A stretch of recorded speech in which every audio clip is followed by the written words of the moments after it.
من امبارح وانا بفكر، عشان كنت عارفة ان هيكون اللقاء معاكم النهاردة الساعة 5 لحد الساعة 6. طيب احنا الموضوع اخترناه بيت عيلة. طب ممكن نتكلم في ايه يخص العيلة ويخص البيت؟ ليه عائلات بنلاقيها احيانا متشائمة؟ ليه عائلات احيانا نلاقي افراد كتير منهم عصبيين؟ ليه بعض عائلات عندهم كثير من الأمراض، ممكن تكون نفسية، لكن هي أصلا بتنعكس على الأعضاء؟ يعني السبب نفسي بينعكس على العضو فيتألم الشخص أو الفرد. بفكر بقول هو إيه اللي بيحصل؟ اللي بيحصل فيه حلقة مفقودة. إيه اللي بيجمع عائلات؟ وإيه اللي بيخلي عائلات سعيدة عن عائلات؟ وإيه اللي بيخلي عائلات ضحكة دائما ومتفائلة دائما؟ المعاملة، الذوق، الاتيكيت. هي اتيكيت كلمة فرنسية كان أصلها تيكت، وبعدين تداولناها بقى اللي هو التعامل بالذوق. آه وبالنعومة، مش يعني قصدي ما يكونش في شدة في التعامل، ما يكونش في عصبية، يكون فيها كمان أصول، ويكون فيها أيضا إنك تبقي على أو تبقى على الشخص اللي أنت بتتعامل معاه. ما ياخدكش اللحظة، ما تاخدكيش اللحظة، لا. يعني زي ما بيقولوا بالبلدي كده أو بالشعبي، ما نبصش تحت رجلينا. في ناس بتخسر ناس في دقيقة لأنها اتعصبت زيادة عن اللزوم، أو قالت ألفاظ يمكن تزعج أذن الآخر. فالتسرع ده لأن احنا ما بنفكرش كويس، لأن احنا مش معترفين يعني إيه كبرنا يتعامل مع صغيرنا بالرحمة، وصغيرنا يتعامل مع كبرنا بالأدب وباحترام السن وباحترام العمر اللي فيه ممارسة وفيه يعني حصيد ورصيد من المعاملات ومن التجارب الاجتماعية. فقلنا نتكلم في هذا الموضوع النهارده. طب يعني الاتيكيت او الذوق جوه العيله يبقى ازاي؟ هنقول اولا نبدا بالاب والام. نبدا بمين؟ بالاب والام.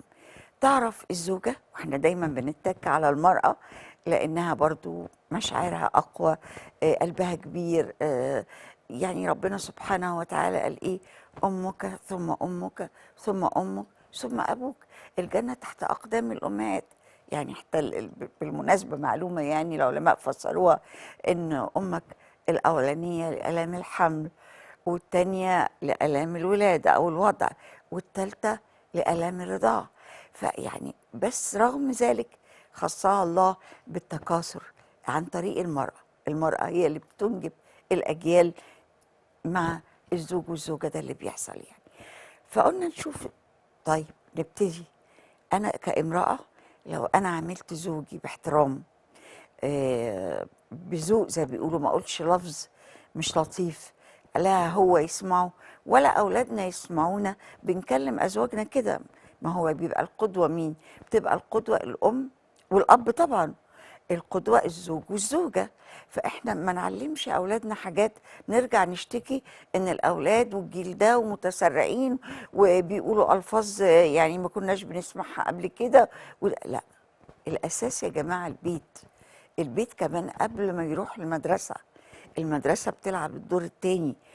المدرس بيبقى قدوة، المدرسة بتبقى قدوة، المشرفة الاجتماعية بتبقى قدوة، الناظر بيبقى قدوة أو النظرة.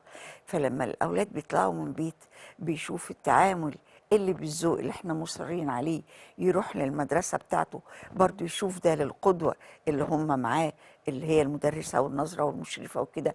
هتبص تلاقي مجتمع صغير بينقلها لمجتمع أكبر، وعيلة بتنقلها لعيلة، لحد ما تعم على كل العائلات.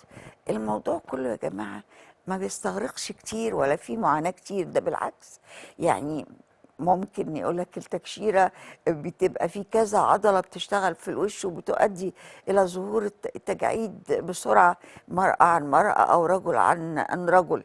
العصبية بتخلينا نخسر الناس.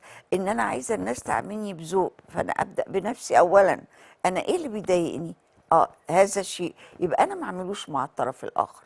اللي بيؤلمني حرام، ما اكونش سبب في ان الاخر اللي قدامي سواء رجل او امراه يتالموا.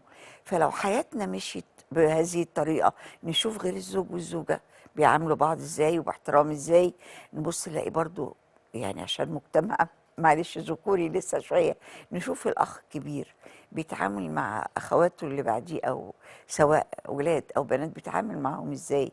ما هو برضو قدوه، ده انت الاكبر، ده انت الكبيره. فلما يكون لطيف مع اخواته، ما فيش مشاغبه، ما فيش معاكسه، ما فيش ضرب، نمسك كراسات بعض نلقيها على الارض، نقطع المساطر، الاساتيك، الهدوم. حتى انا استلف حاجه من اختي مش عيب، نبقى اخوات مع بعض، ايه المشكله؟ نتبادل الملابس الخارجيه طبعا، يعني آه، مع بعض عادي اخوات، واللي بيصرف هو الاب، او الاب هو والام. فلما بنشوف الذوق منتشر في العائله، بيعم بقى زي ما قلت لحد ما بيبقى كل المجتمع كده. انا عندي عامله، يجرى ايه لو عاملها بذوق؟ يجرى ايه لو عاملها بلطف؟ ليه؟ يعني هو ربنا خلقنا طبقات، بس مش معنى كده ان طبقه فوق طبقه تطحن اللي تحتها او تعاملهم، لان احنا يعني بيكون في ناس اعلى مننا طبق من ناحيه الطبقيه يعني. فاحنا ما نحبش نتعامل كده، واللي ما نحبش يحصل لنا ايضا ما نحبش انه يحصل للاخر اللي قدامنا. ودول طالعين ياكلوا عيش عشان يعيشوا، فما فيش داعي للإذلال، ما فيش داعي لإهانة الكرامة. وبالذات لما يكون في شخص غريب جوه البيت، لو أنا عندي ضيوف، جارة، قريبة، أختي حتى، لا، مش حلو ان انا اجرح ادميه انسانه، او اذا كان سائق معايا، او عامل، او بواب، او بائع. طب ده انسان خلقه ربنا زيي وزيك، فليه ما نتعاملش بالذوق؟ هيديك عينه والله. حتى الفصال، احنا شويه بصراحه المصريين شطار قوي في حكايه الفصال دي. ما فيش مانع افاصل وابقى شاطره وهو التاجر كده او كده مش هيخسر، هيجي لحد حد معين ومش هيقدر يعني يعمل خصومات اكتر من كده. فنبقى بالرحمه عليه، ما هو برضه خارج يشتغل عشان يكسب، ووراه مسؤوليات وبيت تلاقيه وزوج وزوجة وأولاد، واللي في المدارس واللي دروس خصوصية واللي متجوزة وكتير بنشوف آباء وأمهات بيساعدوا أولادهم حتى بعد ما يتزوجوا. ما يجراش حاجة طالما أنا عندي القدرة وعندي ما يفيد إن أنا آكل وأشرب وأتكسي. ليه ما يكونش أبنائي زيي؟ ليه يتحرموا من ده؟ ما هو كده أو كده احنا هنروح في يوم ما، وهم هيورثوا. طب ما احنا نسمع منهم يا جماعة كلمة متشكرين. في حادثة كنت مش عايزة أسميها حادثة، واقعة كده. كنا أنا وزوجي ومجموعة من الأصدقاء بنتعشى في مكان، فمرت على النيل باخرة شكلها حلو قوي قوي، فكلنا أعجبنا بيها.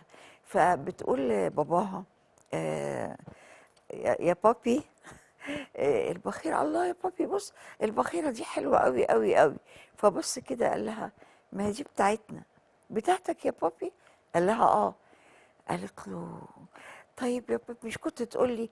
على الاقل كنت اقول لك متشكر. قال فعلا لما الاب والام بيبقوا عايشين ويتهنوا بكلمه متشكر يا بابا او متشكره يا امي، ما بدل ما يعني نواجه رب العالمين قبل ما نروح، نسعد اولادنا ونسمع منهم كلمه متشكرين. هنسمعها ازاي بعد الرحيل يعني؟ معلش مفيش حاجة، خبطة صغيرة كده معانا في الاستوديو، لكن كل الأمور ماشية بسلام. احنا معانا النهاردة إن شاء الله يعني ضيفة جميلة جدا، وهنتكلم معاها. احنا دلوقتي الحدث على الساحة إن ولادنا خلصوا الثانوية العامة الحمد لله، ومعظم السنوات أنا آسفة عفوا يعني السنوات الأخرى برضو خلصوا. فلما بتيجي عاداتنا احنا المصريين والعرب وكله، بعد ما الولاد بيخلصوا السنة الدراسية حتى واحنا في انتظار النتيجة، يعني قبل ما تطلع بنبتدي بقى عاوزين الولاد دول يشموا هواء، يتفسحوا، يغيروا التوتر بتاع المذاكرة والحفظ والسهر. وخلوا بالكم الام والاب بيبقوا متوترين برضو، ده بالعكس، احيانا توترهم بيبقى زياده وبينعكس على الولاد، بيخليهم يحسوا ان الامتحان ده قد كده، امي وابويا متوترين، ده يبقى حاجه خطيره. بالعكس هنقول ده زي اي سنه من السنين اللي امتحنتوها، في النقل برضو من ابتدائي لاعدادي ومن اعدادي لثانوي وهكذا. نهون على الولاد، واللي يجيبه ربنا، طالما الولد او البنت الحمد لله بيذاكروا كويس وبيعملوا اللي عليهم، خلاص بقى هو قدر، هو مكتوب له انه كده. انت عايزه تدخليه كليه الطب او بابا عاوز يدخله كليه الهندسه، ما هو برضو يا جماعه يعني احنا برضو بنقع في اخطاء على فكره. بمعنى ايه؟ تلاقي الدكتور عايز ابنه يطلع دكتور، والمهندس عايز ابنه يبقى مهندس، والمدرسه عايزه بنتها تبقى مدرسه. حلو، مش وحش. وكل مهنه ما هي فيها ليها برضو متاعب وليها يعني السالب والموجب يعني. ف بالراحه على اولادنا، وزي ما بنقول بالاتيكيت كده وبالذوق نتعامل معاهم، وما نسبب لهمش اي رعب. هستأذنكم بس هنطلع فاصل وراجعين على طول.